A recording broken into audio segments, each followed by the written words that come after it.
Hey, what's up, guys? Bruno, and I'm back.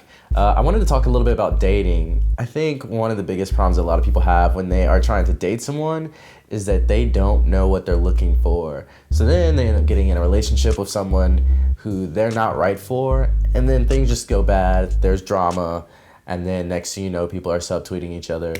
Friendships are broken up, all this extra craziness. But if you know what you're looking for from the beginning, you won't have to worry about that. Because you will have someone who's right for you. Hopefully, if you do end up breaking up, it's a better breakup than with someone you actually really hate. So I kind of have these 10 tips, and I just thought about these on a long car ride home of things that I look for in someone, but I think they're pretty universal things that you should look in your future mate as well. So boyfriend, girlfriend, or whatever. Friends with benefits, well, they have their own little sets of rules. Number one, the person has to have great looking teeth. And by great looking teeth, I don't mean someone who, they don't have to be all perfectly straight, perfectly white. No, they have to be clean teeth, and they need to be something you don't mind having your tongue feel around. Because let's be real, you're gonna be kissing this person for months to years for the rest of your life. And if it's gross to you, it's a no to you. So make sure they have good teeth. Number two is that the person tips at a restaurant when you're going on a date with them. So being someone who has worked as a barista, for me, and I think this should be for most people, it should be pretty important for the person that you're talking to want to tip when you go out. If you are on a date with someone and they do not tip, to me, that's a red flag. But it is a great positive when someone tips at a restaurant because I think it shows a genuine appreciation that person has for someone who has been serving on them. So I just think it's a really great addition. Number three, you have to appreciate the person's sense of humor. I'm not saying you have to find them funny, think that they're Kevin Hart and they just got you laughing, sitting at the table none of that. You just have to appreciate their humor.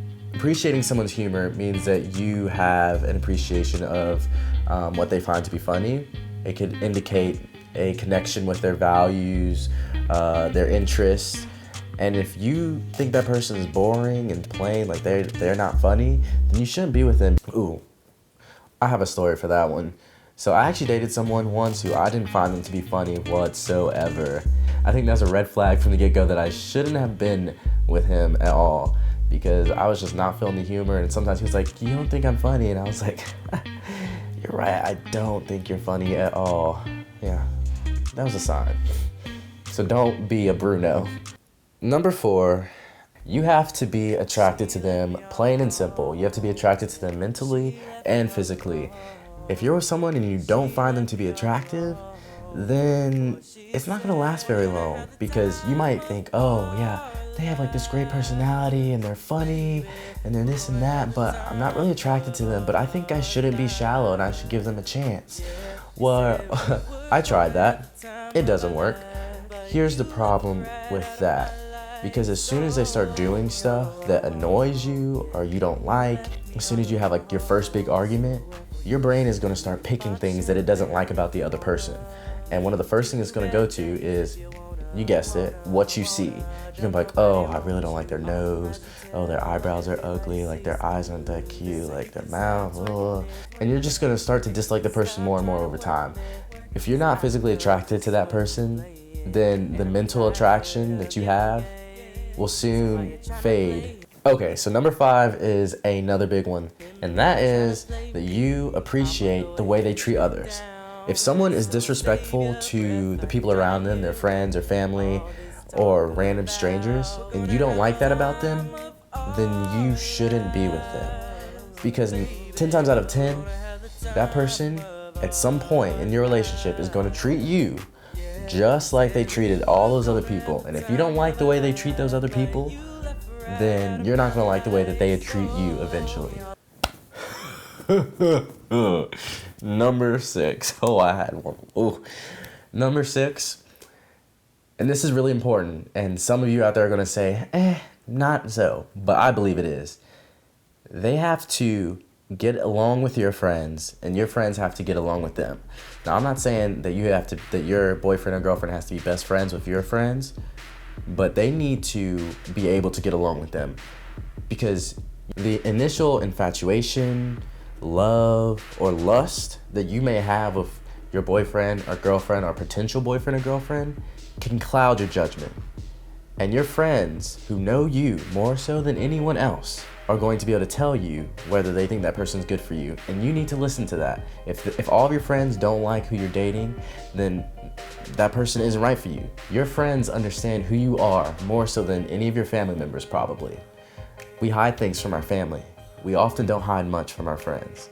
So when your friends are saying, this person's not right for you, listen to them. Because in my experience, I dated someone. All my friends hated him. There was not a single friend that liked him. Everyone was like clowning me about it. And I thought I was just some good person being like, oh, none of my friends like him, but I'm still dating him. That just like goes to show you how strong I am in this relationship. Wrong. My friend sat me down and she was like, okay, Bruno, here are like 20 reasons why I should not be with that boy. And I was like, yep, I see that. I couldn't argue with anything she was saying. She was completely right. Like, all the reasons my friends hated him were very valid reasons, and I couldn't argue against them. Therefore, we shouldn't be dating. But life happens. Number 7. They have to be passionate about something. You cannot be in a relationship with someone who has no motivation in life, no aspiration, no goals. I went on a date with this one guy and we were sitting at a table and he was just like, I was like, so what do you like? He was like, cameras. And I was like, oh, like, do you like to do photography? Like anything? No, I just like cameras. What do you want to do in life? I don't know. Is there anything that like you're interested in? Not really. Cameras. But like, even then, I'm not that interested in cameras. Something like that is not gonna fly. Now, something like that is okay if you're dating like a freshman in college, but eventually you have to be with someone who has a passion in their life so that when you are in a relationship with that person, their only passion in life isn't you. You want to be a big piece of their life, but you don't want to be the only piece. If you're the only piece, the puzzle ain't gonna fit together. Number 8, the person needs to want to make you feel good. If someone ever wants to treat you poorly or manipulate you to make you feel bad, then that shows that person wants to have control over your emotions and your feelings, and that is the initial signs of someone who could potentially cause you to be in an emotionally abusive relationship. No one should ever want to make their significant other feel insignificant. And if any time you start to feel like they're trying to mess with your emotions and they're doing things purposefully to make you feel bad, to make you feel guilty, to make you feel these negative emotions, cut that person off. They are a negative person. We're striving for positivity, people. Positivity. The person, you want to find someone who supports you and supports what you want to do in life or what you are doing. You shouldn't go home to someone who doesn't support what you do. That's the last place you want someone who isn't on your team. You want someone who believes in you. Let's say you are a stripper. You work in that pole 9 to 5, stripping for that cash, shaking that ass. When you're looking for a potential partner, you want that person to be your number 1 fan. In the audience, screaming your name, shouting, supporting you 100%.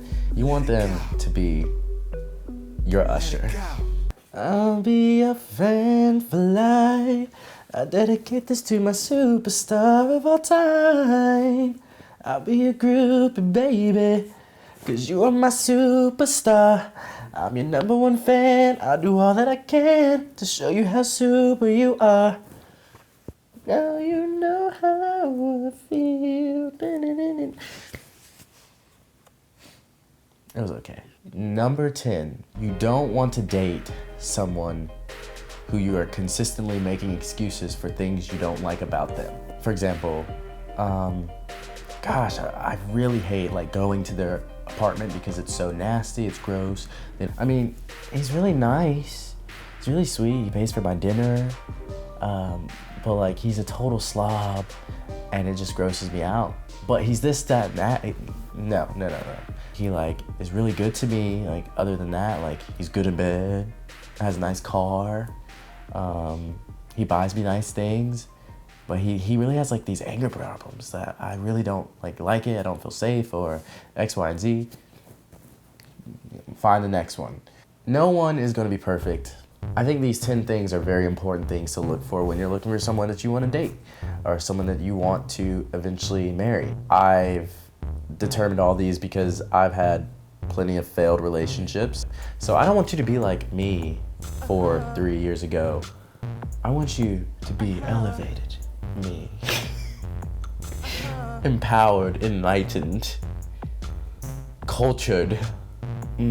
So other than that, I hope you have a great day, and make sure to check out any other videos on my channel, and I'll love you forever.